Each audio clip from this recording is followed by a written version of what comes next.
Good morning. I will call the Commission on School Construction and Modernization to order. I am Senator McClellan, for those who are not aware, and I'm going to ask Michael to call the roll. Senator McClellan. Here.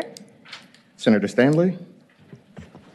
Senator McPike. Here. Yeah, there we go. Senator McPike. Here. Delegate Bourne. Here. You have to allow me to put my glasses on, Madam Chair. Delegate Hurst. Delegate Simons. Here. Delegate LaRock. Here. Delegate Campbell. Dr. James Lane. Here. Joseph D'Amico. Here. Manju Ganeriwala. Here. Daniel Timberlake. Stephanie Jones. Here. Daniel Gecker. Here. Dr. Stuart Roberson. Here. Wilma Battle. Here. Dr. Keith Perrigan. Hello. Madam Chair, you have a quorum. All right, thank you. We are going to start, as you know, the past 3 meetings, we had some presentations from the Department of Education. Commission members had several questions and sort of data requests. And we will start with the department's responses to follow-up questions from our September meeting. And Dr. Lane, are you? Okay. Mr. Dickey is going to make the presentation. All right, go ahead. Thank you. And if you could, I'll just remind everyone, we are live streaming, so if you could state your name for the folks watching and the folks on Zoom. Dickey, Department of Education. And good morning, Madam Chair, members of the commission. Looks like you've got the PowerPoint document before you that I'll review. Coming off the September 29th meeting, there were 3 or 4 follow-up requests that you asked the department to follow up on. A couple are hopefully have been delivered to you. A summary of other state approaches for funding school construction, which is contained in a Education Commission of the State summary we provided to staff. Provided the division by division funding allocations of the $250 million ARPA funding that was earmarked at the special session 2 in August for the HVAC and ventilation grants to school divisions. Excuse me, Mr. Dick. I think some members are looking for the PowerPoint. It's in the packet behind the agenda.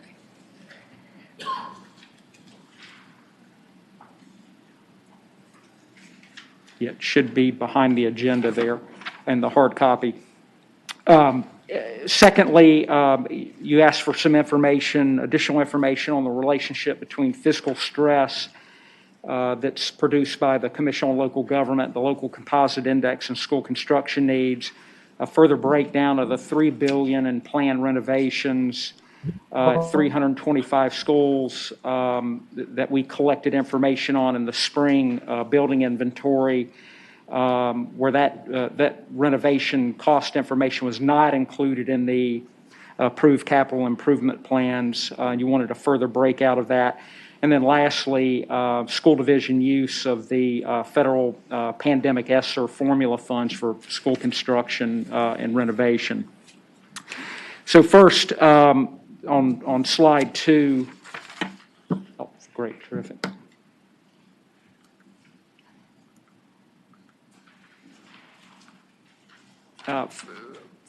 First on slide 3 there, looking at the relationship between fiscal stress index and local composite index.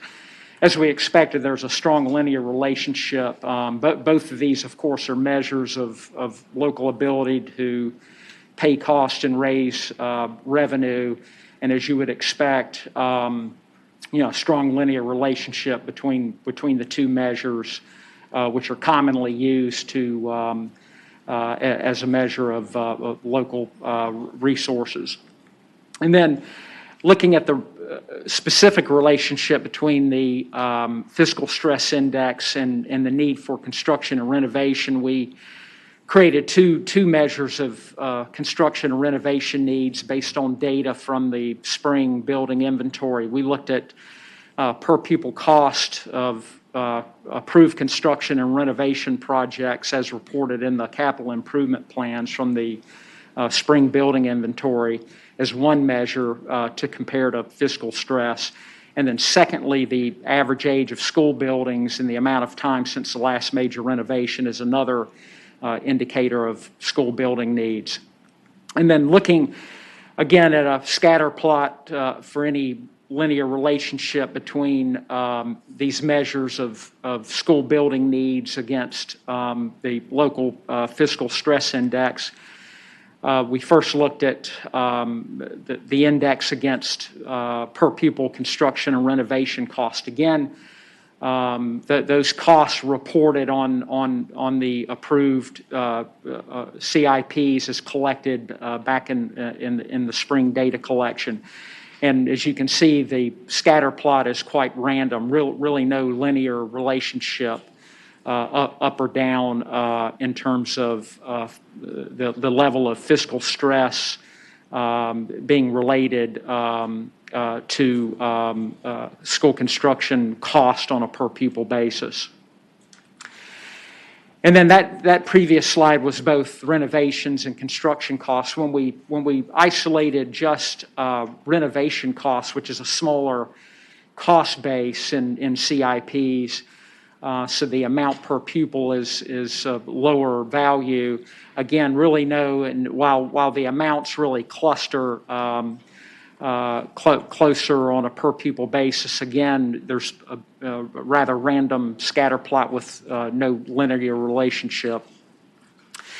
But when we then look at fiscal stress against average age of school buildings, which we picked up off of the spring inventory data collection, you do begin to see more of a linear relationship with fiscal stress index. Divisions with older average school buildings tend to have higher levels of fiscal stress as you would expect. Similar fashion, average year since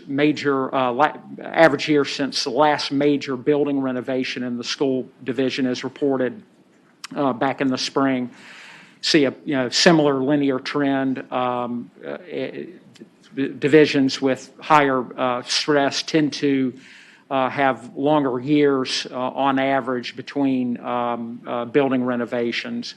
So those last two measures do tend to correlate more with fiscal stress when we look at average age of building or period between major renovations. Less so, or really no linear relationship when we're looking at the cost of approved construction based on the CIPs. And then next, breakdown of the $3 billion in planned renovation costs at the 325 schools reported on the spring inventory that was not included in capital improvement plans, but divisions reported such projects to us on the spring inventory. And that's over a period of 5 years. These 322 buildings and the $3.2 billion in cost were over a 5-year planning horizon. And we asked school divisions across those 322 schools to categorize their planned renovations as either light, medium, or heavy based on the level of renovation in the building and the amount of square footage. And then we use some projected market rates for renovation costs per square foot, whether it was a light, medium, or heavy renovation situation. And then you can see the breakout on a statewide basis of the 322 schools. 71 schools reported their projects as being light in nature, 138 were medium renovations, and then heavy full building sort of gut structural renovations. There were 113 of those, and you can see the relative amount of the estimated cost that, of course, correlates with the per square foot cost, and of course, light being the lowest cost per square foot versus medium and heavy. Madam Chair, Yeah, Senator McPike. just one quick question back on slide 12. Mr. Dickey, the indication, I think the second bullet point, the subset says renovations planned in the next 5 years that are not captured in the capital improvement plans. So there you go.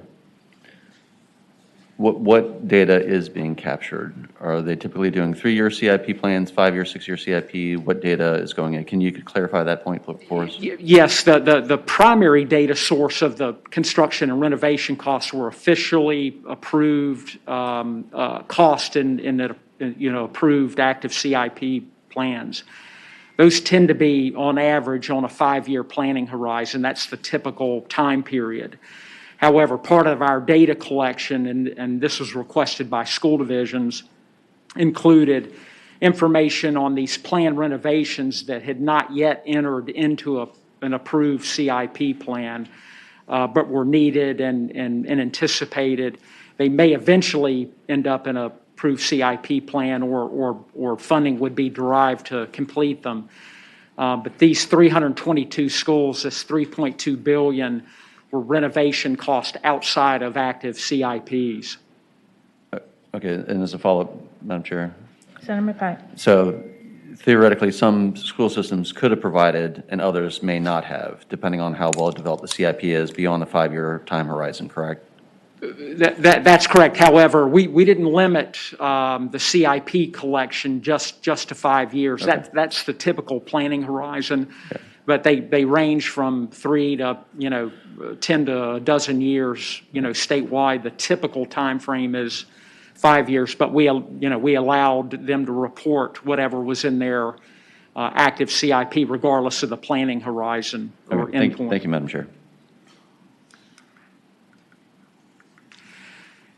And then a more detailed breakout of the $3.2 billion in renovations. And this is a regional breakout for the 8 regional areas we've used, and arrayed by the light, medium, and heavy renovations for the 322 schools and the $3.2 billion. You can see the percentage that the 322 schools represent within the region relative to all schools, as a context of the proportion of schools involved in the region.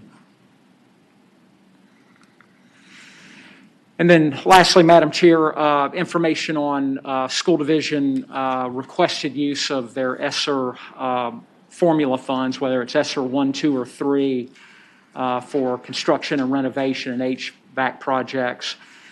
And of course, the U.S. Department of Education has issued guidance governing the use of GEAR and ESSER funds for this purpose. And you see some of the criteria at the bottom of this slide: reasonable, necessary, timely projects that can be finished within the grant obligation period during the COVID public health emergency, meet the overall purpose of the federal program to prevent, prepare, and respond to COVID-19, and meet other federal requirements for using federal funds for school construction. And our guidance to school divisions conform to the federal guidance. For larger renovation requests with school division ESSER funds, the department established a review process when school divisions in their ESSER 1, 2, or 3 applications to DOE requested a portion of their formula funds to be used for HVAC or construction and renovations. And these came in through the typical funding application submission from school divisions. projects that, requests that exceeded 500,000 or were more involved in terms of requiring a building permit, and we're going to make structural renovations to the buildings, we required a more detailed application and review and approval process prior to any approval in school divisions moving forward with construction and renovation projects with their ESSER formula funds. And this table summarizes to date, this is through about the third week of November, and categorizes the approvals to date. Some are in the pipeline at the department, but these are the approvals to date for ESSER 2 and 3 funds. We've not received any requests for construction, renovation, or HVAC with the initial CARES ESSER 1, as those were likely programmed on a more full basis by school divisions. So the requests to date that have come in are the second and third rounds of ESSER, and you can see the relative dollar amounts that have been requested and approved by type of project: HVAC, general school renovations and construction. Much of that is to increase learning spaces and increase social distancing in buildings, and then outdoor learning spaces. Some of those are formal outdoor classrooms, some of it for the regular day PE curriculum and instruction program, and that's a much smaller amount for those outdoor spaces. But to date, I'm approaching $400 million in approved requests. And this is an ongoing process, but this data is as of a couple of weeks ago in terms of approved amounts. And with that, Madam Chair, that completes the presentation. Thank you. Do we have any questions?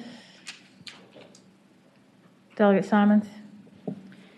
So this, the ESSER construction and HVAC funds, just in the context, I know that cities got designated funding, school districts got designated funding.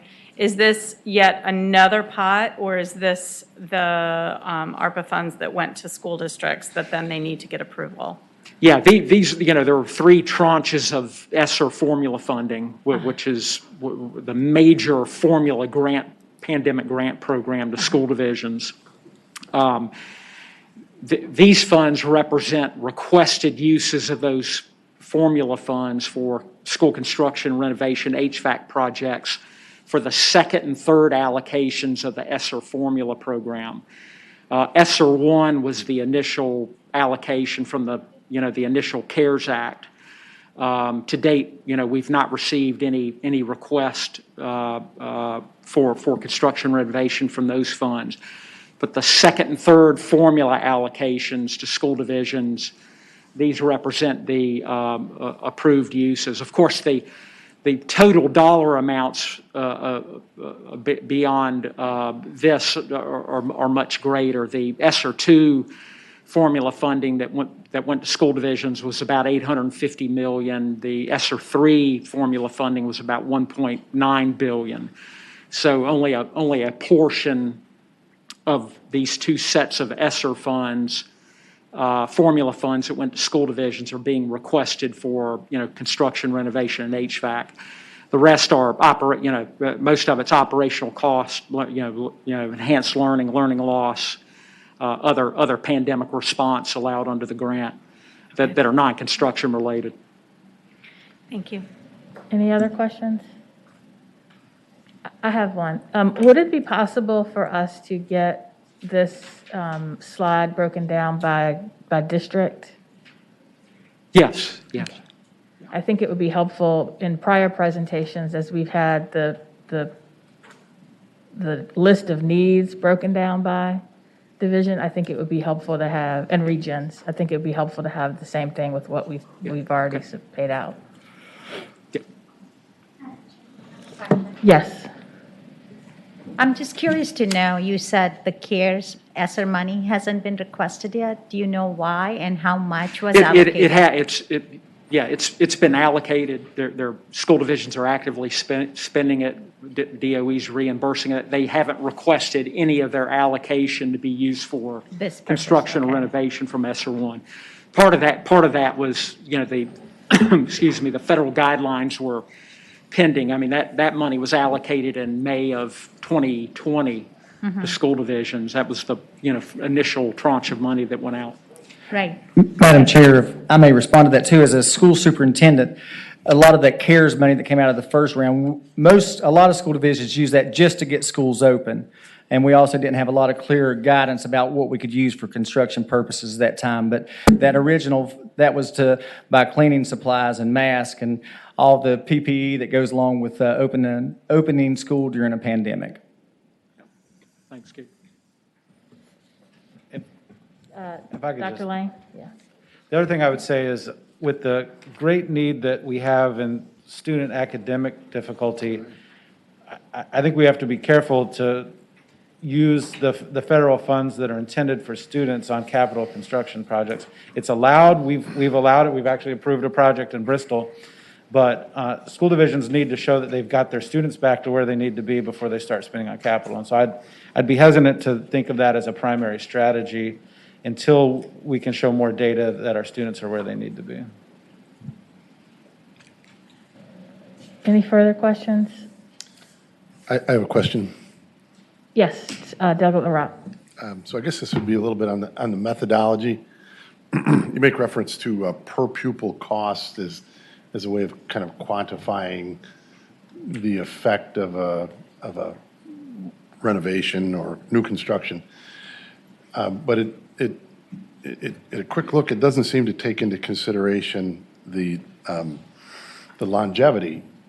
So if a renovation or a new build is going to last 20 years, you would have a cumulative per pupil cost of 20 years times one pupil.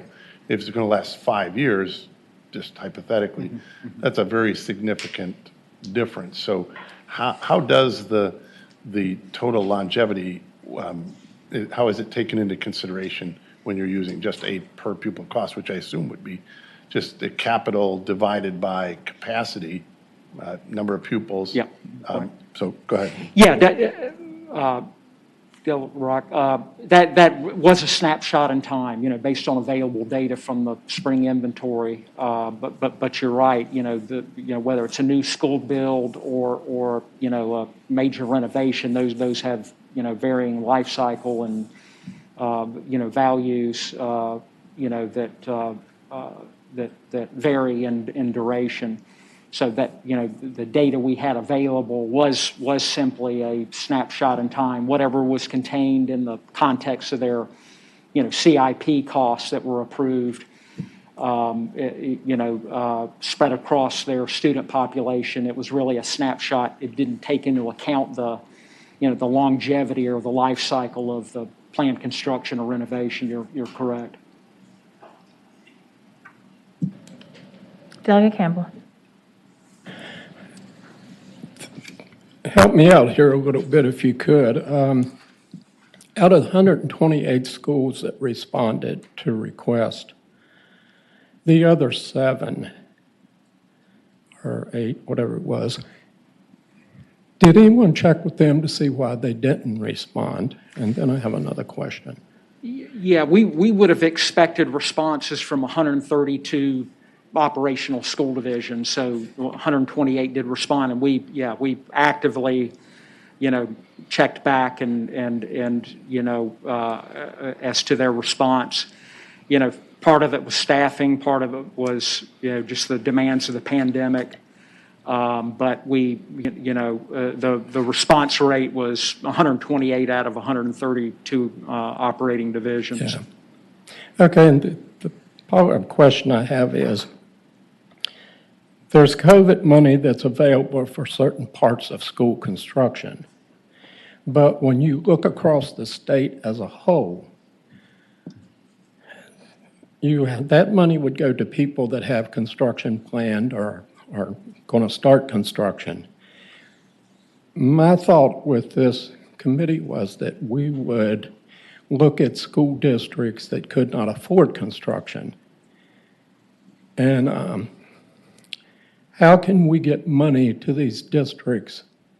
Let's just use Lee County, for example, because everybody picks on Lee County. How can we get money to people like Lee County that when they go to the Board of Supervisors to request capital improvements, it gets shot down because they can't afford it?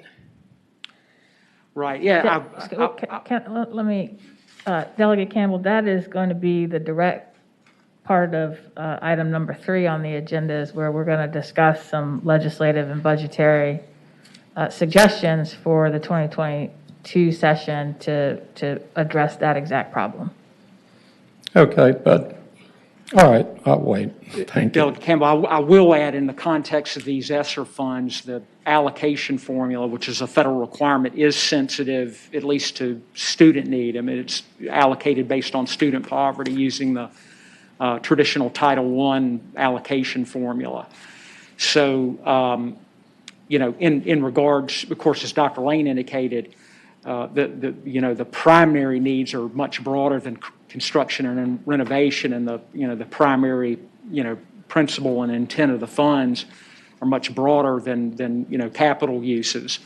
But just know the formula allocations for all 3 sets of ESSER funding is allocated based on the Title I federal formula, which is heavily driven by student poverty. Okay, thank you. Any further questions?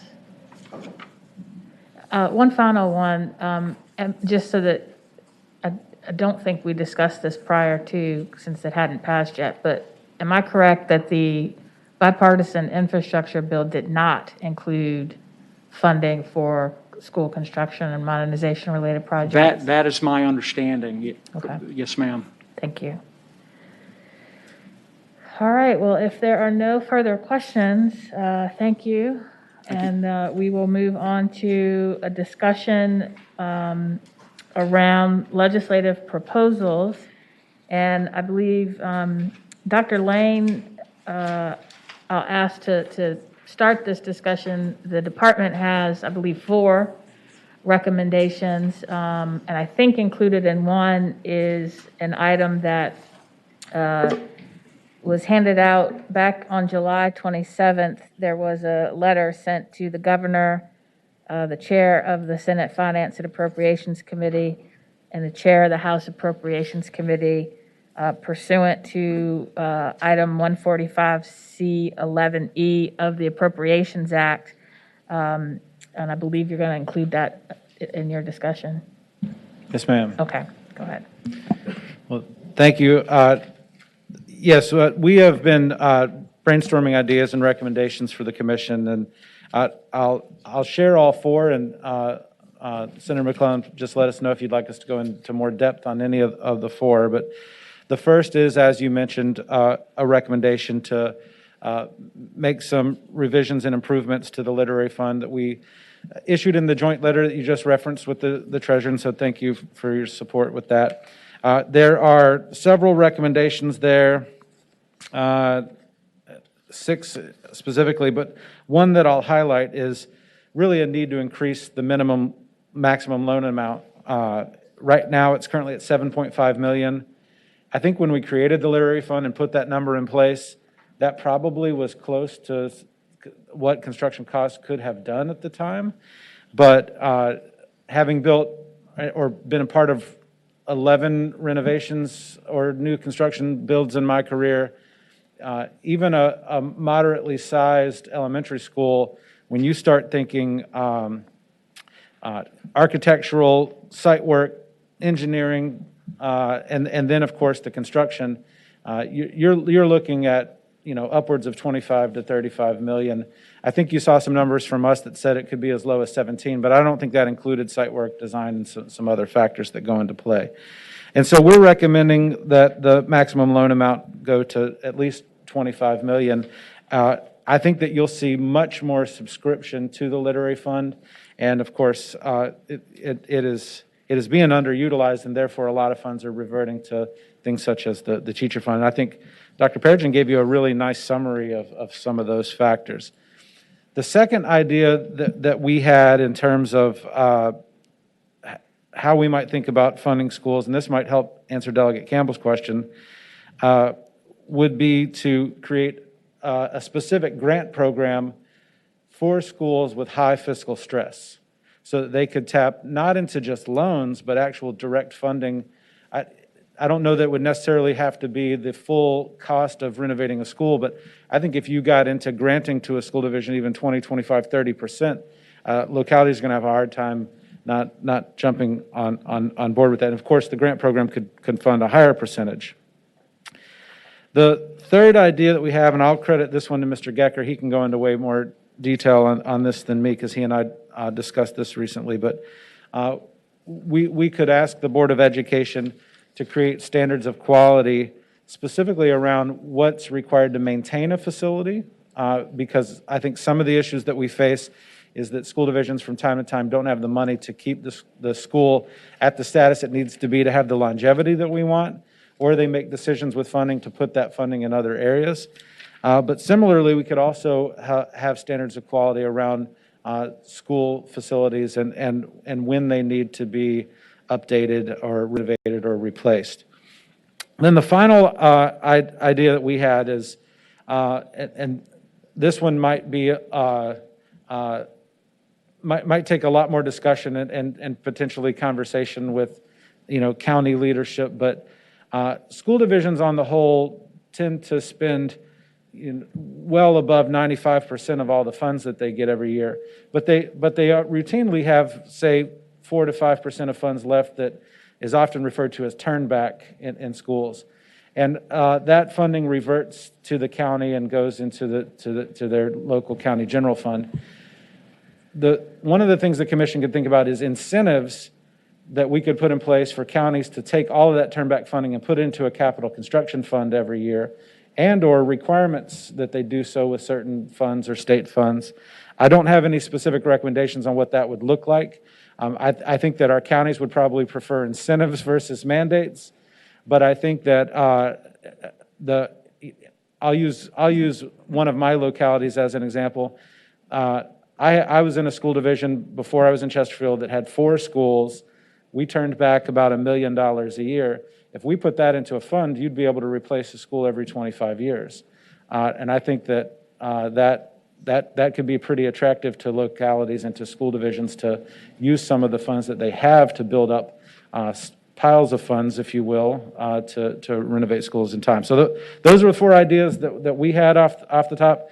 We can go into certainly any more detail on those, but thank you, Senator McClellan. Madam Chair. Delegate Moore. Thank you. And thank you, Dr. Lane, and to all your team for putting these together. I think at the end of the day, well, let me start with sort of addressing the last idea because it's a good one and one that I actually submitted a piece of legislation when I first got here, which would have just allowed school divisions to keep their quote-unquote surplus for these one-time capital renovations, improvements, things like that. My friends in local government, VML and VACO, didn't quite like that idea, but I think it's a good one, so I would hope that we would move forward on that one. I mean, at the end of the day, despite all these being very good ideas and ones that we need to do, this comes down to what our collective legislative will and intestinal fortitude is going to allow, because I think it's long past time for the state to invest in school construction and renovations, especially for those school divisions. We referenced Lee County, but there are urban school divisions which share with the rural school divisions the same challenges with capital infrastructure needs. And so it's my hope that collectively the legislature, the executive branch can come together and just and put money to these school divisions, whether it's grants, whether it's a percentage. I like the percentage idea that helps the localities complete these renovations and upgrades. But at the end of the day, we're just going to have to put our money where our mouths are. Delegate Bourne, if I can ask a follow-up question, the bill that you put in, was that carried over or just laid on? What was the? I think it was just summarily dismissed. Okay. I mean, I think the local governments didn't like the idea of not getting that money back and then being able to reallocate it, right? So I think about Richmond, and let's say, like Dr. Lane was saying that there's $1 million.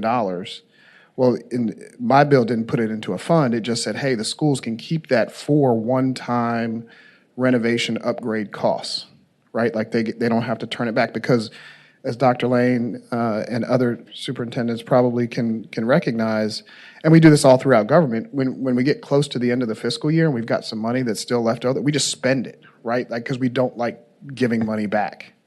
And whether or not that's a good use of those funds, probably debatable. But if we knew, school divisions knew that we're running at about a $750,000 surplus and we get to keep that, and I've got a $500,000 chiller that needs to be replaced or windows that need to replace or whatever, like they're going to do that rather than just sort of buy more paper or whatever. I don't know. And your bill was permissive and not mandatory. No, I think it said that my bill basically said when school divisions have a surplus at the end of the year, they get to keep that. It does not revert back to the governing. No. I mean, it permitted the localities to, when they keep it, use it for school construction and modernization. It didn't mandate it. No, it just said the school divisions could use it for one-time Okay. capital needs. Okay. I'll see if I can find the bill and give you a number. Yes. I think it might be time to put that back in. But that'll be one of the items. So I'm keeping a running list of suggestions, and before we leave, we will vote as a commission whether to recommend legislation consistent with each of these suggestions, and to the extent we do vote to do that, then we can discuss, who will carry what. And it's my understanding, and Ryan can correct me if I'm wrong, I believe there were placeholders put in place for draft requests, so these would count as pre-filed bills. Madam Chair. Yes, Senator McPike.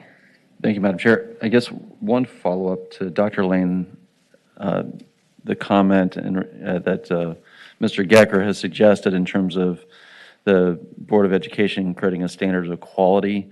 Would those elements also include two things, one of which sort of compliance with Gatsby 34 accounting standards in terms of capital debt accruance? And then number two, would there be, much like we have in the Condo Association Act in Virginia, we have a capital reserve study requirement for new condos to sort of understand what the amortized capital replacement cost values are over time.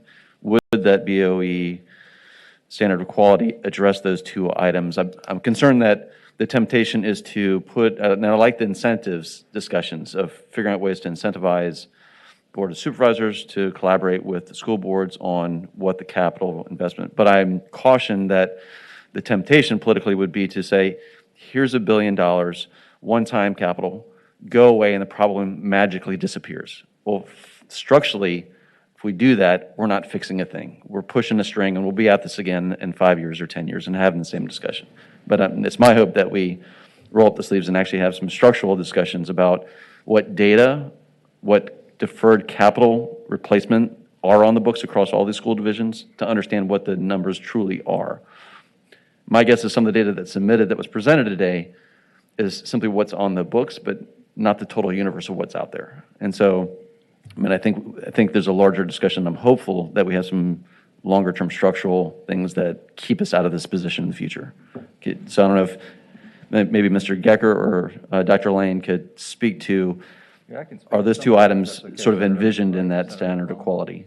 Yeah, Mr. Gecker? I certainly never want to predict what the board will do or pass and, make it a habit not to. I thought I did turn it on. Turn it off? It is on. Try that?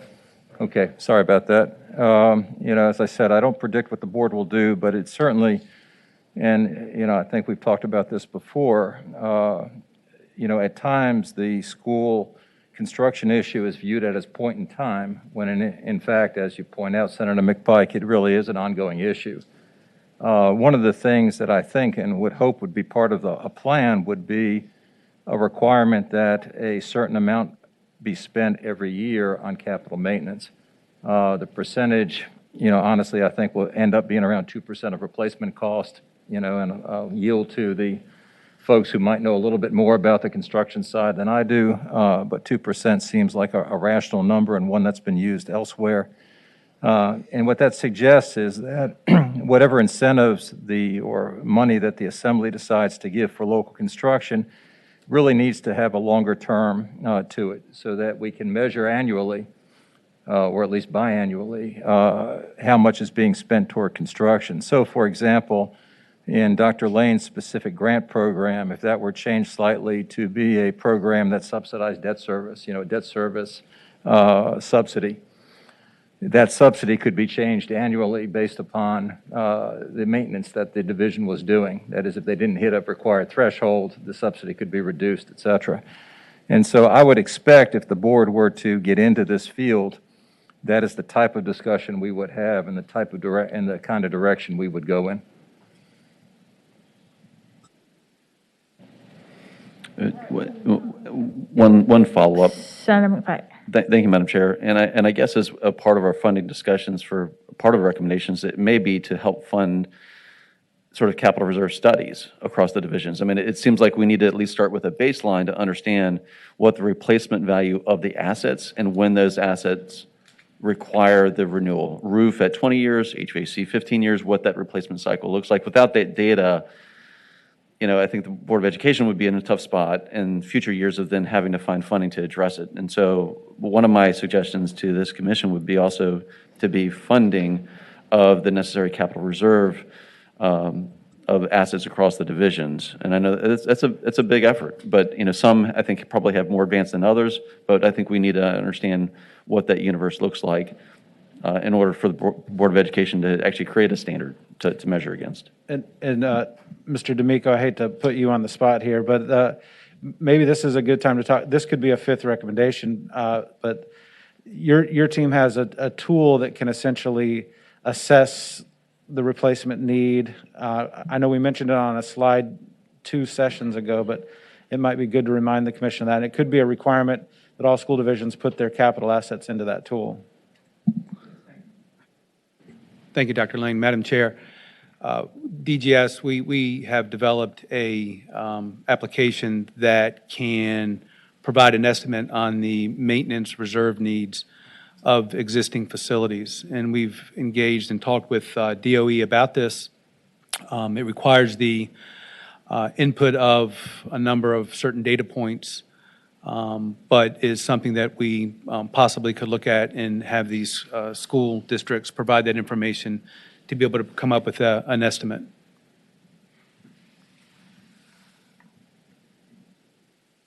Okay, let's take these one at a time.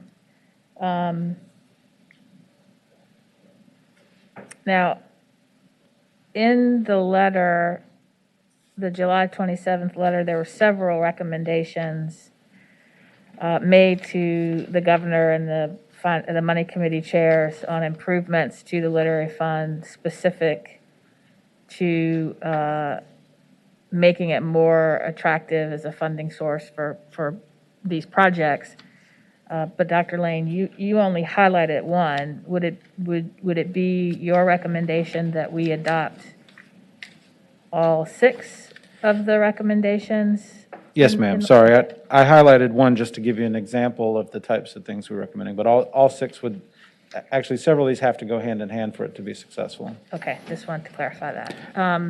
Madam Chair, are those the only recommendations we're going to consider today, or? No. Okay. No, I wanted to take them one at a time for clarity's sake. Does anyone have any questions or comments, concerns around? I'd like to open that up to discussion for us to, whether we want to recommend the 6 items in the letter. Madam Chair, if I may, Senator Pike and Delegate made very good points with what they said earlier, and I think increasing the amount of the literary fund loan is a good idea. However, for school divisions and localities that don't have the capacity to take on additional debt, that doesn't solve their issue. And if you look at the history of the literary fund over the last 5 years, and I shared that in the two-pager that I shared with you, $790 million has been spent on teacher retirement over the last 5 years, and only $24 million has been spent on the literary fund. That trend started in the mid-1980s when you also saw a significant decline in the amount of new construction that was happening in school localities. And so even though I think increasing the loan limit to above the $7 million threshold that's currently there, I think you also have to provide grants and other incentives to school divisions who can't afford to take on those loans. And so I would also suggest, in addition to using the literary fund for loans, that the literary funds, the ARPA money that is available, the $10 billion carryover or the reserve surplus that the state has now, all of those funding streams be looked at as potential sources for grants for school divisions that loans don't make sense for. Madam Chair. Delegate Moore. I would certainly agree with that, and maybe we ought to consider or talk about whether or not we convert the literary loan fund to a literary grant fund, or add to it that if you're going to use it for school construction, it can become a grant. But if you're going to use it for the other purposes that have been getting the overwhelming share of this money, then it is a loan. Because I think we've got to look under every rock, every stone, every seat cushion for money to help these schools renovate and upgrade their facilities. And there is a cap on the loan amount you can get from the literary fund, but there's not a cap on the amount that can be used for teacher retirement, even though the original intent of the literary fund is for school construction. So let me ask this. So the second, separate from this letter, the second proposal that Dr. Lane highlighted was to create a specific grant program for divisions with high fiscal stress. One option could be to carve out part of the literary fund for that specific grant program. We could create a whole new fund with a grant program. I think I'd rather use an existing one than create a new one, but I think that's on the table, and I guess the main question would be, would we want that grant program to be tied to the literary fund or a new fund?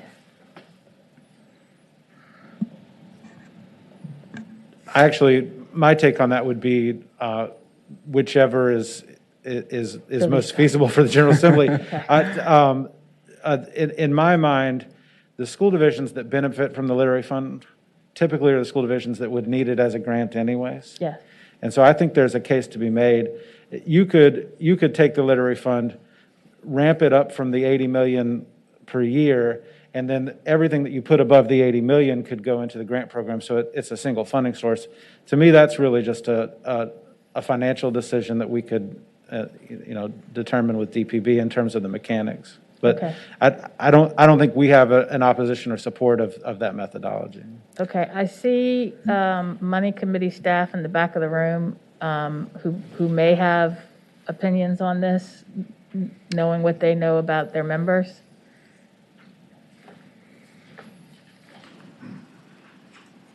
Good morning. I would just want to point out that if the literary fund, actually, I think somebody from Treasury may be able to speak better as to what the revenues expected in the literary fund would be moving forward, but I do have some concerns if we were to shift to a grant program that would deplete that balance a lot quicker than having a revolving loan fund. And I would also point out that the casino bill that was passed a few years ago dedicated, once those funds do come online, the bill provides that those funds would go to school construction. And did that bill create a new fund or dedicate it through the literary fund?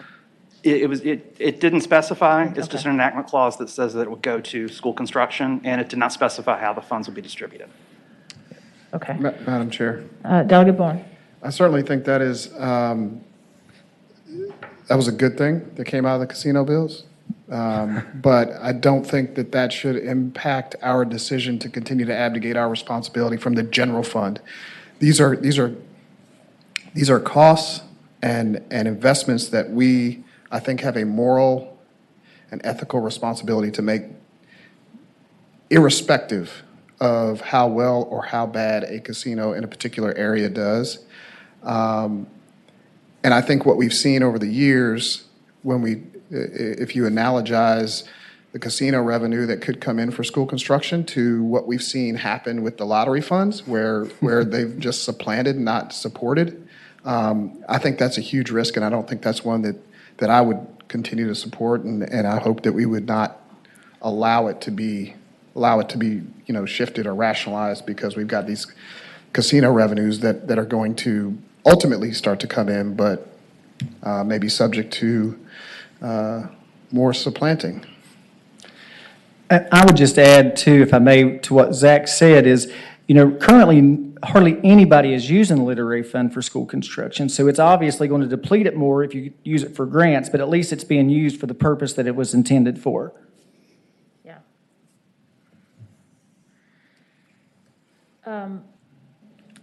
Yes, Madam Treasurer. I'd just like to make a comment about the literary fund. It is correct that for the last, at least the 10 years that I've been in this role, the literary fund hasn't been used for school construction. But one of the reasons that it's not being utilized for construction, even when the General Assembly did allocate monies several years ago, $50+ million was set aside, the reason is because of the Department of Education's regulation or the code, combination of the two, that state that the interest rate is specified anywhere from 2% to 6%. While the municipal bond market has been so favorable to issuers lately that, school divisions could issue loans for much lower rates than what the minimum was being required through these regulations. So that was a big hurdle. As a result of the recommendations that Dr. Lane talked about in this memo that have been submitted to the governor too, I understand they are considering changing language in the budget bill. Of course, we wouldn't know exactly what comes out until we see the budget, but I personally was on a call with the budget staff for an hour yesterday talking about how that language needs to be structured to remove those hurdles that currently exist, to increase the amount of per school loan, to allow for certain grants for closing costs and things. All of those recommendations are under consideration. Senator McClellan. Yes. Just for anyone that's looking for the treasurer's comments there, that's number 3 in the packet.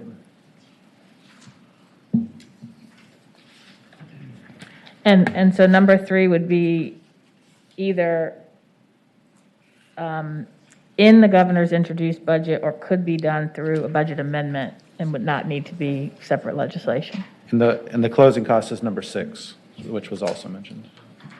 Okay. And the same for number 6? Okay.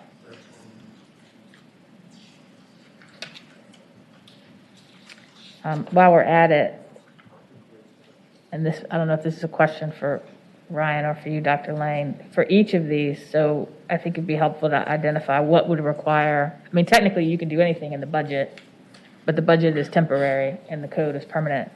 So do you all have a recommendation for each of these, whether it would be statutory or budgetary?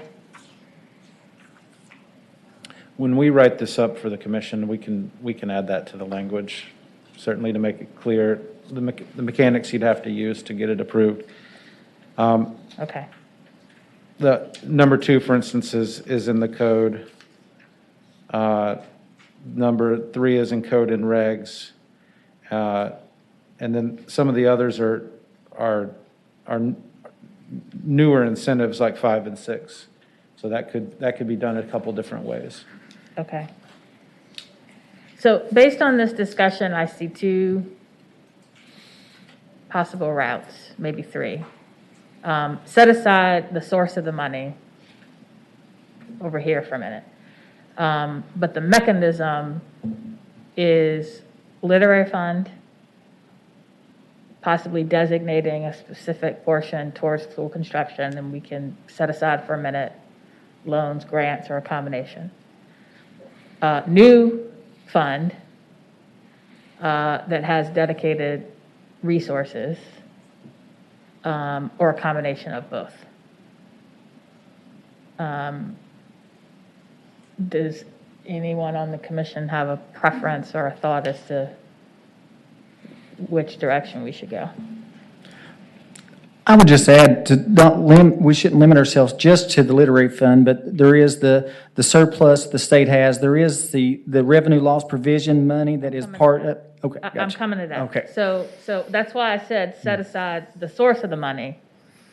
I'm first trying to figure out, do we want to have a separate dedicated repository that shall only be used for school construction?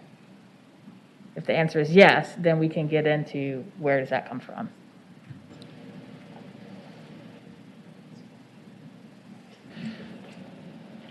I'm only speaking on behalf of myself here, Okay. but I think that a dedicated separate source is going to be necessary to make sure it's used the way that you want. Just say, also speaking for myself, I agree with Dr. Lane on this, and you've got the constitutional issue of, with the literary fund, once you hit a certain balance, you can divert the excess. It seems to me a dedicated fund for this purpose makes more sense. I agree. Okay, And if you're waiting for a motion, I'm happy to make it. I am. All right, I hear a motion. Is there a second? Second.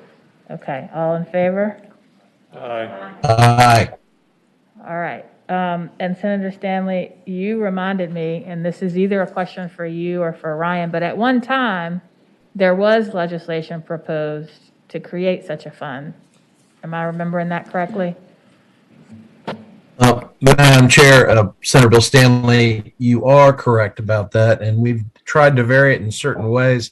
We've gone from a complete new fund creation to actually a fund that was a roof repair bill, which of course you were a chief co-sponsor on. So we've tried many different ways to do it, and I think ultimately your instincts are right. It should be a dedicated bucket. And I think Delegate Bourne is also exactly right. It needs to have a lockbox on it. Yes. And Delegate O'Quinn did introduce legislation to create a separate fund as well. I think it was 2 sessions ago. Okay. That's also correct. And then the surplus, there are existing funds that by statute, a percentage of a surplus must go to, for example, the Water Quality Fund. Do we want to recommend that this new fund get a percentage of the surplus?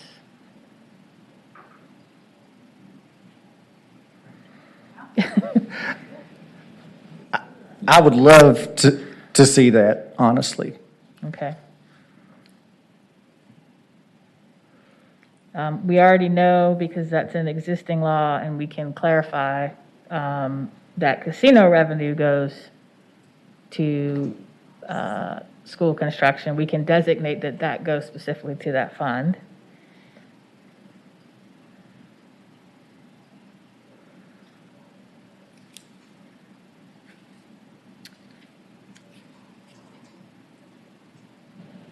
Now, would we want the literary fund to continue to do loans? Or would we want a portion of the literary fund to be designated into this new fund?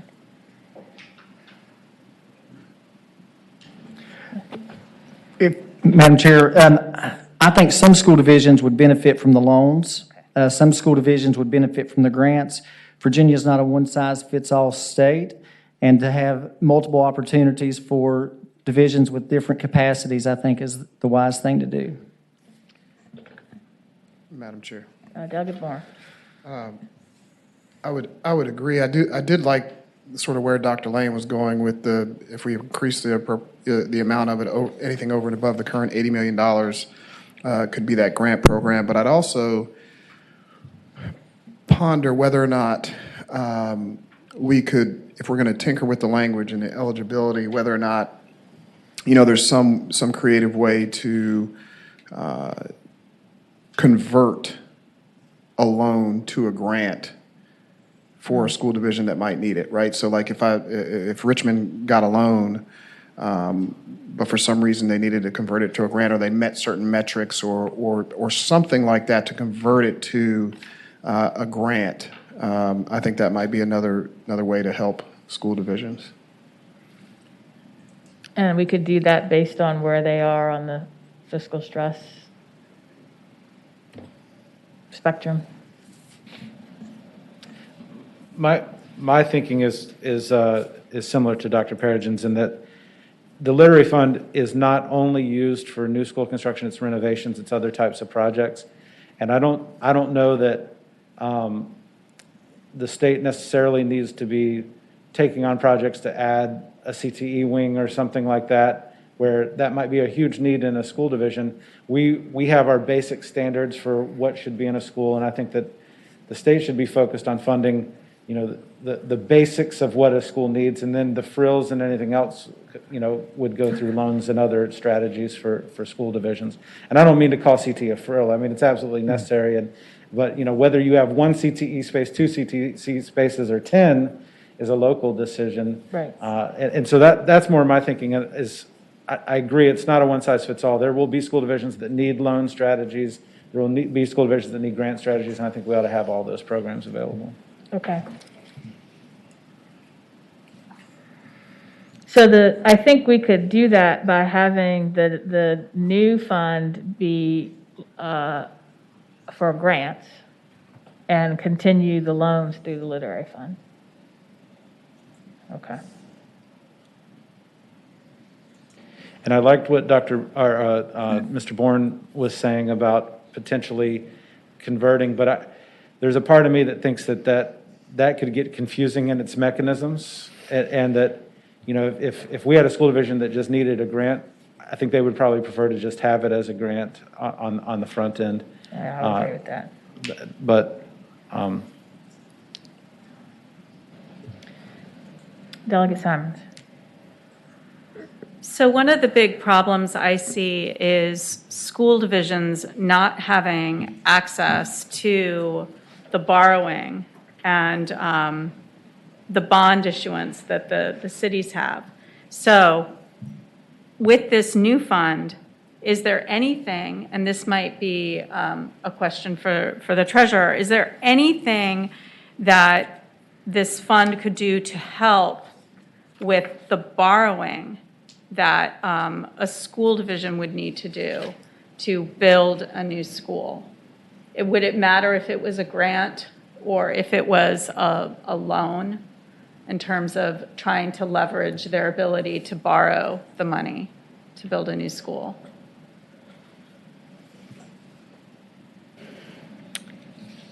If I understand your question correctly, Delegate Simons, it would depend on how this new fund is structured. It could be used. The borrowing for school divisions is done through the Virginia Public School Authority. Jay Mahone is the person who manages that authority and does all the borrowings for school divisions. If some school divisions need interest rate subsidies or debt service subsidies, it would be the will of this commission on how you want to structure the use of this dedicated fund that's created. That, part of it could be just grants, part of it could be used for buying down interest rate for school divisions. It could be done. It would just depend on how the fund is structured. Do you have anything to add, Jay? Thank you. Jay Mahon, Virginia Public School Authority within the Department of Treasury. Madam Chair and Delegate Simons, you actually asked a question, I believe, at our last meeting regarding the capacity to borrow by cities that may be near their debt limit. And that essentially takes them out of the running for using a literary fund loan or borrowing through the Virginia Public School Authority, because they are required to make a general obligation pledge that their debt limit will not allow them to make, essentially. What is being suggested here with the subsidization is something that has been handled out of the literary fund in the past. I think it's been 12, 13 years since that's happened. But it does, as the treasurer said, buy down the rate. Now, rates have been so low in recent times that we have actually had localities at the lowest literary fund rate of 2% refinancing through VPSA. So buying down the rate in a certain environment is certainly attractive. We're not necessarily in that environment now. Trying to tie this to literary fund as well. If we go with the 80 million current balance, that's a combination of cash investments to loans, which count as assets. Subsidies would not count as assets, and any, as I believe was mentioned, any amounts above the 80 million, if they were used for grants, would not help with maintaining that asset base. If we increase the amount of loans for each individual loan and keep it at 80 million, increase it to 25 million, then very few loans can be made from the literary fund. So I think in that regard, keeping the separate grant fund would be very helpful. Again, buying down the rates could be very helpful, but if it's a locality that's in a position that they can't borrow anyway, be it because they're near a debt limit, or a county that politically, economically, or whatever is not in a position to raise the revenue to be able to make a general obligation pledge, no matter how much we buy down that rate, it may not help them. So that's where a straight grant might be the most helpful.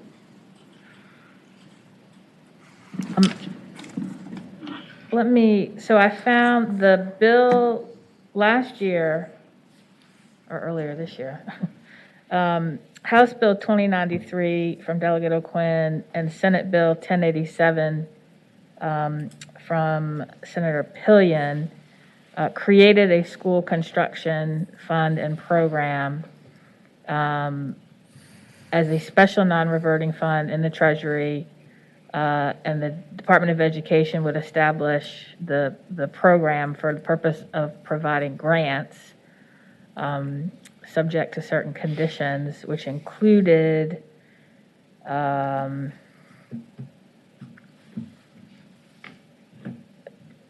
grant provided to a school board and a local school division with a composite index that exceeds 0.4 shall exceed the 25% of the interest due on a loan or a lease agreement.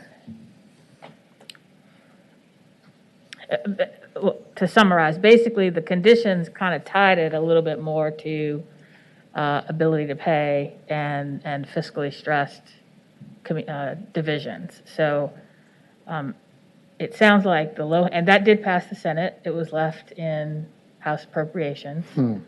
I do think sort of the low-hanging fruit would be to take this bill and put it back in again, and then consistent with our discussion, ensure that it has a lockbox, and have provisions that specifically say any casino revenue previously that's supposed to be dedicated for school construction projects be allocated specifically to this fund. And then we can discuss if we want a percentage of any surplus to be dedicated to this fund. And I think we would need some guidance from either Finance and Appropriations Committee or Treasury as to what percentage options those would be. Delegate Simon. So what I just learned was how important it will be to have some kind of grant function because of this issue where we have localities who just can't borrow money. Yes. So I would hope that as we create this legislation, that we really keep in mind the school district out there that needs the grant. Maybe they have some local funds they can match, but they might not be in a position to do any borrowing. And as I read this bill, this would capture exactly that. Okay. Madam Chair. Senator McPike. Yeah, my only caution is your debt capacity is solely related to your revenue generation. And so it gets to the political side of the willingness of the Board of Supervisors, the local entity, to actually raise the tax. And that's an independent question of whether the ability has the ability to pay. It's the political will to actually raise the revenue. And so there's a corollary in terms of whether you have a 6% debt ratio or other, depends on the tax base that you decide to raise it from. And so those two questions need to be tied together. In terms of incentivizing, I think it was mentioned earlier, a locality to say, hey, look, this is now worth it for us because there's some incentive, either match or other means. Otherwise, there's no incentive to say, hey, look, as a community, we're going to amortize the cost over the lifespan. Grants, you're not stretching the dollars as much. It's one time, it's out the door versus actually capitalizing those costs to the community benefit over the lifespan of the asset, which is 30 years. I mean, typically in financial management, that's what you want to do for those sort of capital assets, is stretch it over those who are going to use it over the 20, 30, and 50 years, et cetera. That way the cost is spread over generations and not just one. And so I think there's a blend and hybrid we need to tackle to make sure that we tackle both components, or again, I think we're going to find ourselves in the same situation. Delia Simons. So I agree with that. And I think another thing I've learned being on this commission is that we need to do many different things. We've got a huge problem, and there are going to have to be many, many different solutions. So I would segue onto that, saying that one thing we might want to do in parallel is allow localities to do a local sales tax that is dedicated to school construction so that they do have a revenue stream moving forward, and it would actually help them be able to get general obligation bonds and school construction funds moving forward. And this legislation has been written, and it's out there. Different localities have gotten the authority to do it, but I think we might want to recommend that any locality can do it, and it would be based on a referendum. So it would have to be approved by citizens in the locality. But I know that's a separate conversation, but I just wanted to put that out there since Senator McPike had brought that up. Okay. Delegate, that's a bill that's been passed in several rural areas, and it's been very helpful and really opened the door. And so I think there would be a lot of support for that to be offered to more localities as well. But segueing back to the other thing, Virginia's funding formula for education is really complex, as I think everybody knows. One thing that we've not talked about is required local effort. And any debt or any capital projects that are used, local funds are used for, does not count towards a locality's required local effort. And I know that's a real tricky conversation to have, but if there wasn't also an incentive to where some of that debt or capital could be counted towards required local effort without taking away from the need to provide a good, solid education, that might be another way to incentivize localities to get some skin in the game as well. Okay. Delia Campbell. I think one of the things that we need to consider with the localities where they just say, we're not going to increase our debt service by this amount, is to have a provision in here where that you consider your, shoot, the word just went out of my brain there, your composite index. Mm-hmm. That should be tied in with the county's or city's ability to pay. Okay, so I think, just to keep our buckets separate for a minute, because eventually Ryan's going to have to turn this into separate bills. So the first one, which we've already approved, would be legislation similar to SB 1087 and 2093, creating a dedicated school construction and modernization fund and program, with the program to be run by the Department of Education, that includes a lockbox that would fund grants pursuant to the guidelines established by the department, and that we would specify that casino revenue, we would expressly say that any designated casino revenue for school construction go to this fund, which gets it under the lockbox. What we started to discuss a percentage of the surplus, but then we stopped. So is that something we want to include? Yes, I think that's a great idea. Okay. Thoughts Ma- on, yes, Senator McPike. Madam Chair, the only thing I would want to do is probably look at the casino revenues and other revenues first. I would certainly put that as a consideration in the out years. But I think once we understand what the revenues are coming in the next couple of years, I think we can reassess it at that point. I'd be cautious to jump to another level, another bucket, another level of discussion before we sort of handle what we know is immediately coming before us. That's only my caution. And complicates the other decisions associated with this already. So when will casino, I think you were one of the conferees on that, so this is a question for you. When can we reasonably expect to start receiving casino revenue? I'd rely on lottery more so. On the permits, it'd probably be FY23. I know Portsmouth groundbreaking shovel is coming up December 7th or 8th. I think Danville is also pretty close to starting, but that ramp up is going to take some time, and plus there's offsetting expenses, so it'd still be likely 2 years. We could theoretically have a surplus in next year. Potentially sunset the surplus until revenues are there and revisit at that time. But if you're going to put any funds to it currently, casino funds will not be available for at least 2 years, maybe longer. And there is a historically large surplus currently that could be considered for that purpose. Right. Okay. Madam Chair? Delegate LaRock. Thank you. Yeah, my light's been lit for a I'm little sorry, while. I That's can't okay. see the lights here. I'll, That part's it's not real open. easy to speak up. I just don't want to interrupt.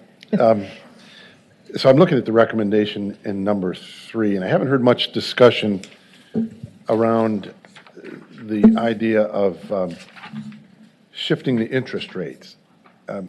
So perhaps the question would be to the treasurer as to the mechanics, is what the difference is between a grant and say a very, very low interest rate of, we'll say, 0.25%. I understand that 0.25% is one difference, but other than that, if the goal is to dispense the monies according to need, which the composite index effectively does to some degree, why would we create a different fund if it can be done by changing the interest rates and those available through the composite index or other criteria? Why would we need a different fund to essentially expand that the availability of the monies to those most in need? Grant versus loan. So your question, Delegate LaRock, is why couldn't additional revenues just go into the literary fund, new sources of revenue? Because the literary fund currently generates, the revenues are volatile. There are years, the revenue could be 150 million, 200 million a year. There are years when Treasury takes one-time action where we have a whole lot of securities and stock that came into our unclaimed property portfolio that we sell off, and that could generate an additional large amount. So the revenue that comes into the literary fund, could just kind of be up and down. And I think what I was hearing from discussion here is that if we started to use literary fund, let's say an average year's revenue, and I'm just speaking off the top, so don't, hold me to the numbers, might be 200 million to 250 million each year. Part of that revenue goes to paying debt service on the short-term notes that are issued for school divisions, security and computer equipment purposes. So we're only talking about the remaining money that could be used. And the thing was that if you do loans and give low interest rates, if we remove the hurdles as it's stated in this memo, to localities that are in fiscal stress, then those monies are leveraged and the money keeps revolving, and localities that have higher ability to pay would pay a higher interest rates versus localities that have less ability to pay depending on DOE regulations. I don't have a good answer for why not, but once the money goes into literary fund is controlled by the Constitution, and the Constitution says what are the sources of monies that go into it.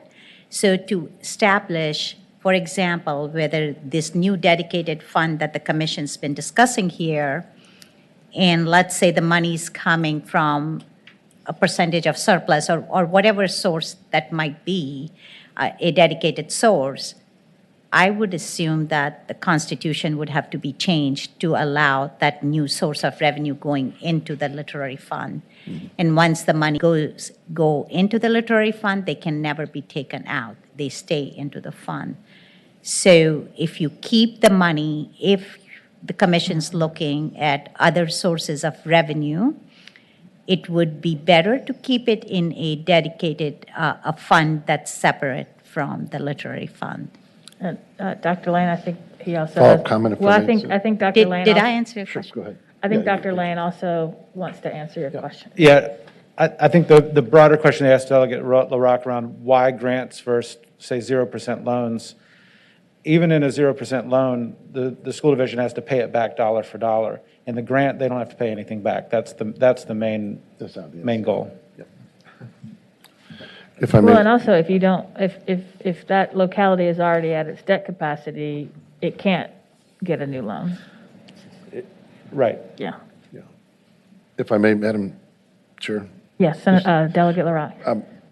having spent some time focused on the concept of a lockbox, as it relates in transportation, I would just remind what you already know, I'm sure, and that is a lockbox, unless it's a constitutional lockbox, is one vote away from not being a lockbox at all. It may serve as a security alarm at best, but if we may want to, if there is the appetite, design it to be more of a security alarm than a lockbox, which really isn't a lockbox at all. That's fair, and just to put that in context, I think we could pursue a constitutional amendment that would make it a lockbox, but that would, whether we do that this session would depend on whether the court orders new elections for the House of Delegates next year, because we would not have an intervening session. So it might be premature to discuss that aspect of it, but I do think at least for a kind of lockbox, putting that in the statute at least establishes what we're going to do right now until we can go through the constitutional amendment process. Okay, so where we are now, we have our first recommendation. I think we have not discussed, do we want to have a percentage, what percentage of a surplus we would want to go. Does anybody have thoughts on that?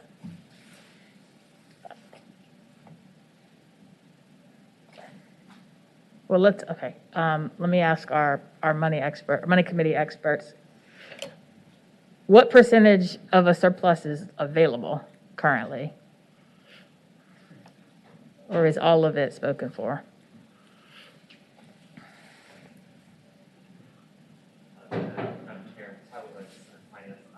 Secretary Lane presented to the money committee back in August, I believe, showed where all of the surplus was already committed.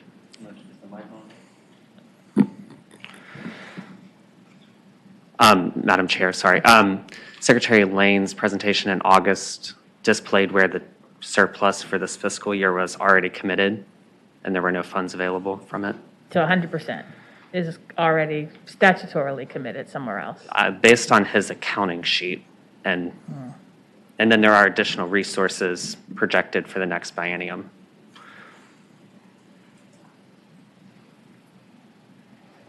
Okay, so well, don't go anywhere, Tyler. Can you remind us, and if you need me to pull up, I think wasn't you, but we got at the Senate Finance Committee sort of a chart that shows each of the funds that a surplus goes to. Do you recall that? Yes, I do. So some of it is the rainy day fund, which is in the Constitution, the water quality. The other things were on there where the ARPA, the revenue loss provision, is on there because there is some things that were allocated during the special session that may not be allowed in ARPA, so you want to have that general fund to make sure that you are covering those costs. So things are on that sheet, and I can look for that and provide that to the commission. Okay, thank you. Yes. All right, so that part might be more complicated. Let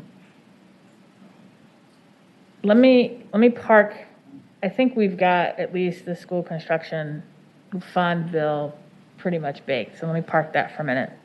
The second one, just to get it out of the way, I will entertain a motion that we adopt or recommend adopting the proposals in the July 7th letter for changes to the literary fund to the extent they are not adopted in the governor's budget. Okay. One second. All right, all those in favor? Aye. Any opposed? Aye. Okay. I'm going to take this one out of order because there's already legislation drafted, and I saw some heads nodding in the audience. But Delegate Simons just made a recommendation that we recommend legislation to allow all localities to have a sales tax by referendum to support school construction and renovation projects. Is there a motion to adopt that recommendation? Madam Chair, I don't think I heard the details of what you're saying. Could you please repeat that? Delegate Simons, do you want to repeat? And if you, I'll see if I can find it. I know it was, I think Senator Deeds introduced it last year. Yeah, I have,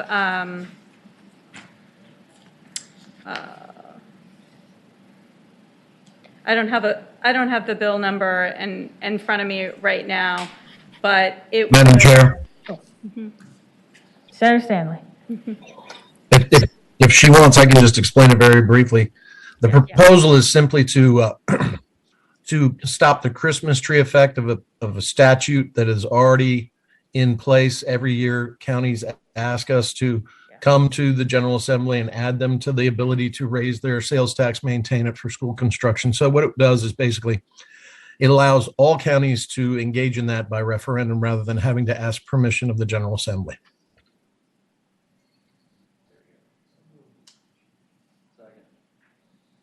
All right, all in favor? Aye. Any opposed? Okay. All right, now going back to Dr. Lane's list, we would have the Board of Education recommend specific SOQs around school facilities. And I think you said that. Both maintenance and operations. Sorry, both maintenance and operations and school construction, new facility requirements. Okay, any questions around that? I know Mr. Gecker can provide more clarity or detail if necessary. All right, is there a motion to adopt that recommendation? So moved. Sir, all in favor? Any opposed? Okay. Next on the list was the incentives for localities to put their turn back funding in a construction fund. Any questions on that one?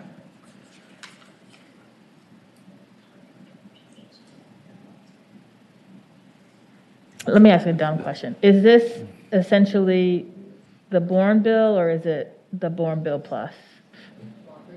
Madam Chair, I think my bill was more sort of directed and allowed school divisions to keep that money. It did not revert.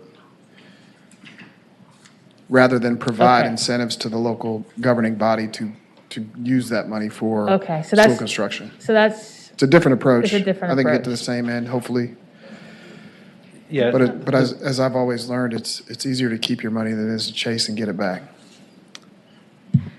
yes, Delegate Simons. But I support that because I think it's another tool in the toolbox. And as we've said, this is a huge problem and we need to do everything we can. So I think that would be a good recommendation. Senator McPike. Madam Chair, I understand the idea that I think there's a couple of other levels of complexities, one of which is the Board of Supervisors, once allocating capital to a school division, cannot change the lump sum allocation. So if the school board decides to do elementary school A and not B, but the board understood they were going to do B, the board has no recourse. I mean, there's a different complex relationship, as I understand it, that once a capital allocation goes over, it is basically the capital pool for the school board to execute projects, but not specific projects. So maybe someone here can correct me if I'm wrong, but I think the relationship dynamics between school boards as electeds as well as Board of Supervisors who have the revenue and appropriations authority gets a little bit more complex once we start to trade dynamics of appropriations and can one game the system. I mean, there's lots of different things that start to get complex. So I don't know if anybody can correct me if I'm wrong in that interpretation or understanding.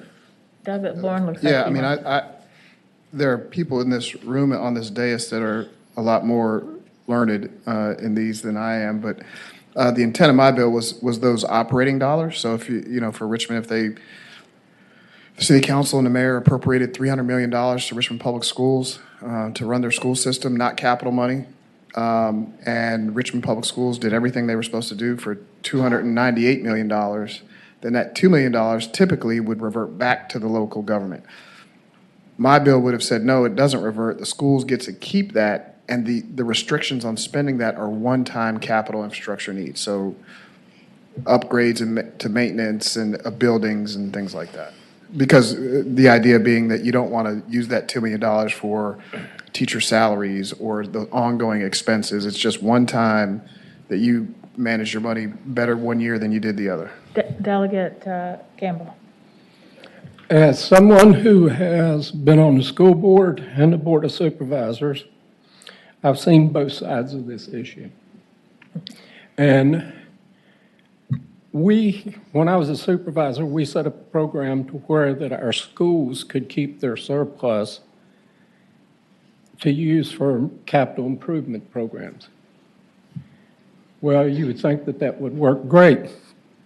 But what we found out was they were still spending money on stuff that they didn't need at the end of the year because they were afraid if they had too much revenue to turn into the capital improvements program, then we would start cutting their budget. And it didn't matter what we told them, they would still go out and buy lawnmowers and pickup trucks and stuff like that that they really didn't need. And they would do this. And I just don't think we're going to get around that part of human nature by passing something here that will tell the supervisors, no, you can't run your county this way because we want it done this way. And I think we ought to leave that decision up to the supervisors and the school boards to work out. And that's pretty much the way I see it.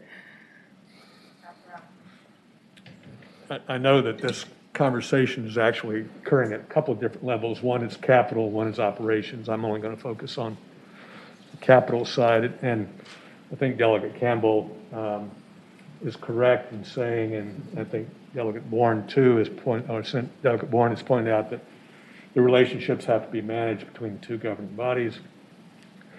I have seen a school construction savings account, which is managed by the governing body, work very, very effectively, and it's been fueled by end-of-year surpluses. It was also, in the time that I worked with it, it was fueled by proffers, but that's a whole nother conversation.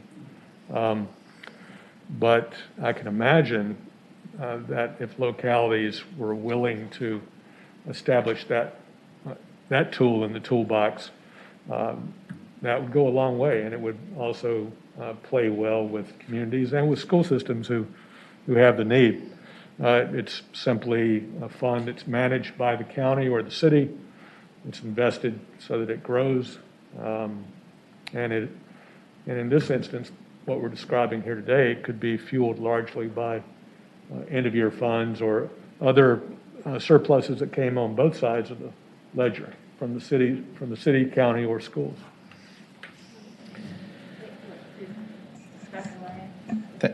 Yes, ma'am. Thank you, Senator McClellan. I'm really wary about any proposal that would put a mandate on the locality to essentially require the funds to be used in a certain way from the state. I'll give a couple examples. I used the example of the school division that had $1 million a year, and that could have led to new school buildings every 25 years.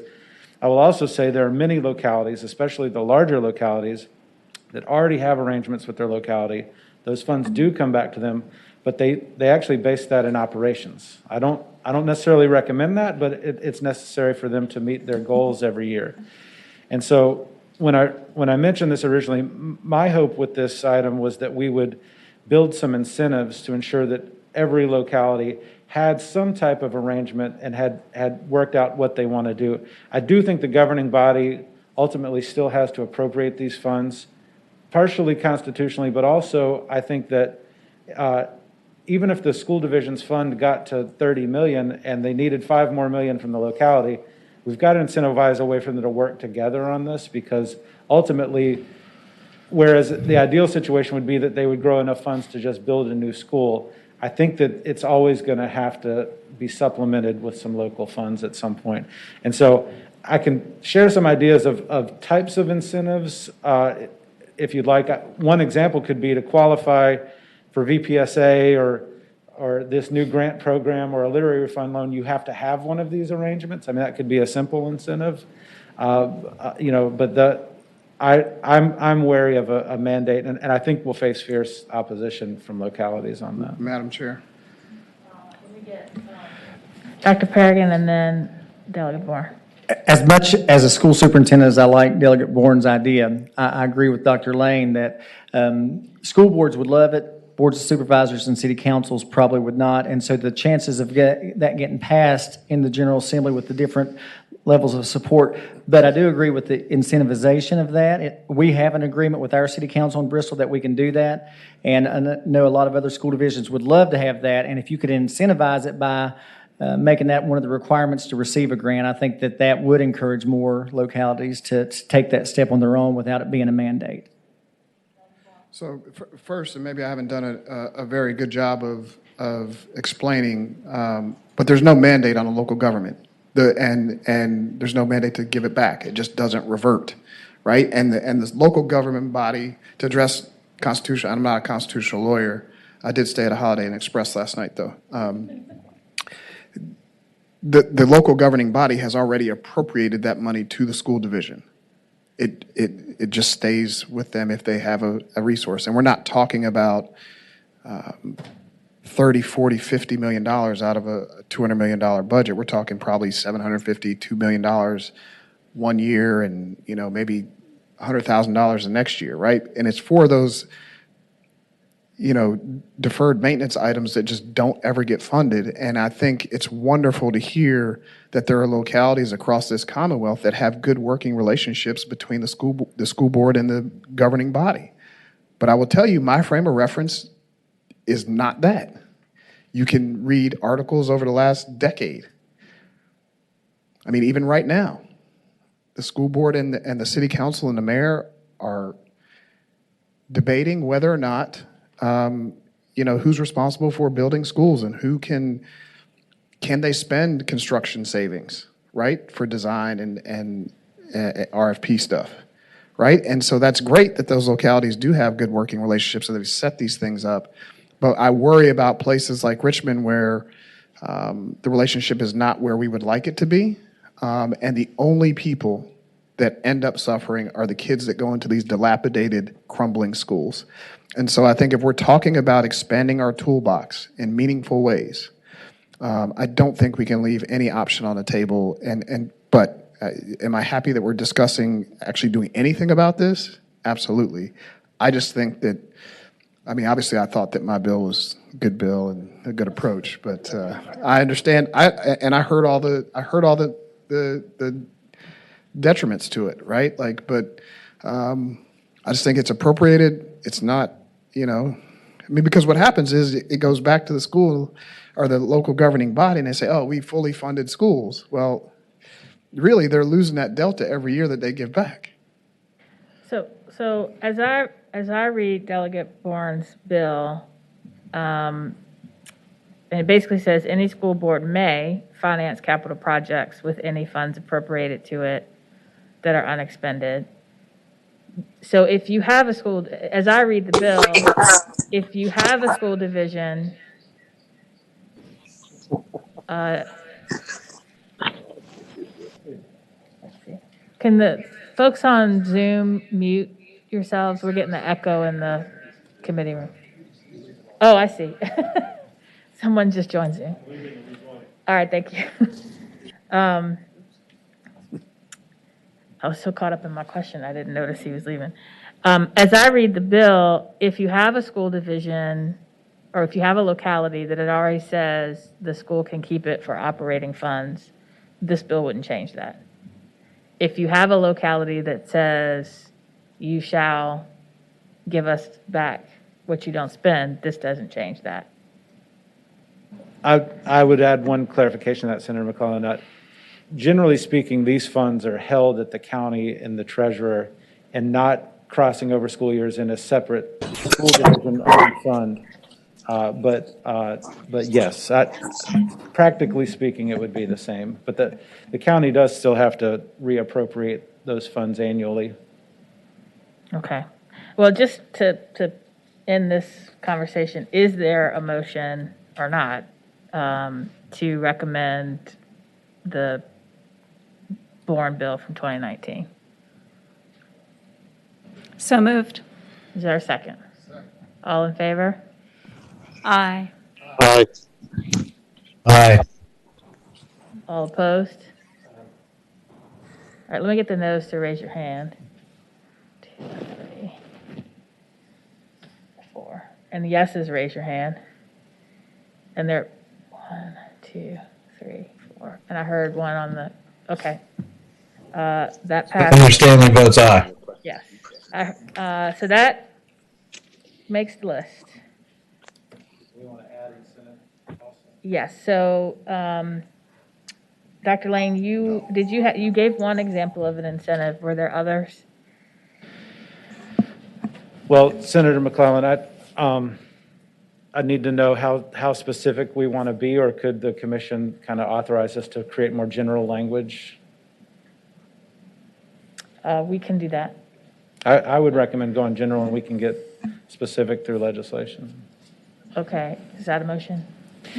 I move that we also add a recommendation that incentives be created to encourage school divisions and localities to create agreements around surplus funds at the end of the year. All right, all in favor? Any opposed? Aye. All right, that makes the list.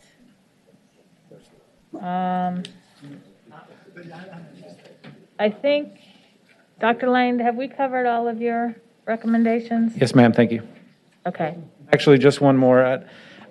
Mr. D'Amico talked about how we could maybe require a data report to the DOE that could then be partnered with DGS to assess the needs of school divisions on an annual basis. I think we should require that data report. All right, I assume that's a motion. Is there a second? Second. All in favor? Aye. Any opposed? Okay. That concludes all of the recommendations made so far. Does anyone have a suggestion we have not discussed? Okay, keeping in mind this is a multi-year commission, that's probably fine. So we have 7 proposals there. I think what we're going to do is as the drafts come back, the legislative members of the commission, we will probably have a separate discussion about who will carry what. I don't think that needs to be a commission vote or anything. I think that's something we can work out amongst ourselves.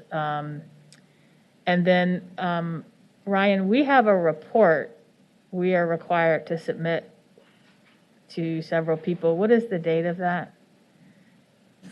Yes, Madam Chair, it's just before the start of session, so any time from now until January 12th. Okay, is that something the full commission needs to approve? Madam Chair, it doesn't necessarily require a vote of the full commission. Stephen and I will prepare it. It'll basically just look like a detailed rundown of all of the information that we've gathered this interim, and then it'll include these 7 recommendations at the end. And we could, if we're in a position to be able to do it, we could even include some bill language as well. Okay. And could you also include in that report, I don't know if this is going to be printed or not, but if we could include the presentations that were made to the commission at each of our meetings, that'd be helpful too. Yes, we'll include those as appendices at the end. Thank you. Okay. We did not have public comment on the agenda, but if anyone in the audience feels compelled to say something, we might let you. Yes, ma'am.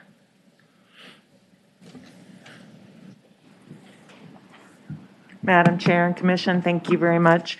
My name is Lisa Torres, and I am the current chair of Charlottesville City School Board. So I'm here on behalf of Charlottesville. I see a couple of familiar faces. I want to just extend my gratitude to the commission for the work that you're doing. And just, if you don't know, Charlottesville is in the process of trying to move forward with the reconfiguration, a new preschool center, and a reconfiguration, which would fall into the probably major level upgrade reconfiguration for our middle school. So we are working together with our locality, our city council, but we are right here at this juncture where we are kind of desperate for funding strategies. So that's very timely, this work, and we appreciate all of the options that we've heard today. So just are here in support of the ongoing work and look forward to some of these bills being passed, and anything we can do, we will show up to help in the support of this. So thank you very much. Thank you. Any other comments? Yes.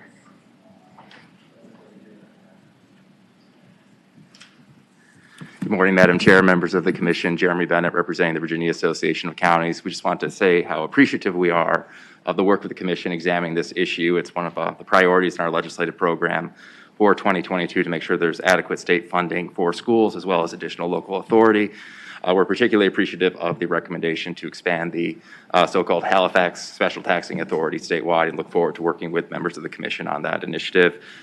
We do have concerns over any mandates that are recommended regarding reversions of funds, but happy to have an ongoing conversation about that. But in general, we are very appreciative of the work of the Commission. So thank you. Thank you. Anyone else?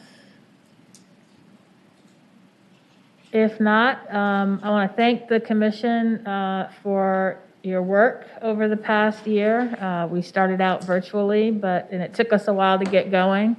but I think we are at a very good place, and I'm glad to see that there is bipartisan and multi-regional consensus that this is a significant problem that the state needs to be part of the solution. So as we get bill drafts, I will share them with the legislative members of the commission, and we will, or actually, I guess Ryan will do that, and we will distribute the bills amongst us. But with that, I will entertain a motion to adjourn. All in favor? All right, happy holidays.